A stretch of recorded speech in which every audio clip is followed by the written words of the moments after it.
In today's history, exactly 5 years ago, October 6, 2018, the biggest battle in UFC history took place between Khabib Nurmagomedov and Conor McGregor. The fight that took place at UFC 229 was the biggest because it generated the most money for the organization led by Dana White.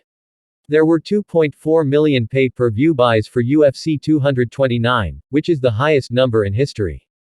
UFC 229 is far behind the second biggest event, namely UFC 264, which only sold 1.8 million ppv. The Khabib vs McGregor duel was indeed spectacular. McGregor does not hide his hatred for Khabib, who he considers usurping his throne. The Notorious became UFC lightweight champion in 2016. The Irish hotshot has never lost his title due to losing a fight. However, the UFC stripped him of his belt because he was inactive and preferred to fight in boxing against Floyd Mayweather Jr. in 2017. In early 2018, Khabib became the new champion after defeating Al Iaquinta in a match for the vacant belt at UFC 223. Before UFC 223, McGregor and his gang stormed the location and caused a riot. They attacked a bus containing a number of fighters, including Khabib. The hot atmosphere ahead of UFC 229 is increasingly felt. Conor McGregor insulted Khabib's origins, family and religion in his psychological war. Khabib, who is not very good at verbal warfare, retaliated in an actual fight that was recorded in History Today on October 6, 2018. The Eagle won the first 2 rounds of the fight.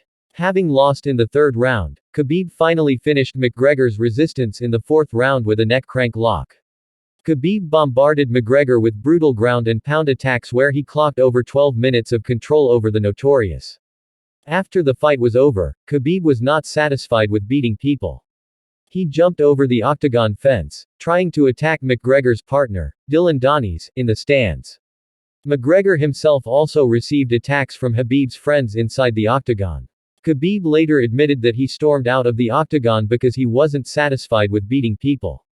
Since before the fight, Conor said he wanted war. "I was also preparing for a war," said Khabib, quoted from YouTube Hotboxing and MMA Fighting. "I expected more from Conor. When I choked him, he tapped. Why is he tapping in front of these people? If you really want to fight, don't give up.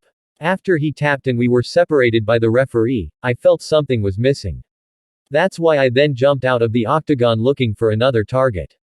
People may not be able to understand me, but at that time I was very emotional," continued Khabib. Can you imagine what would happen if there were no police, if there were no referees?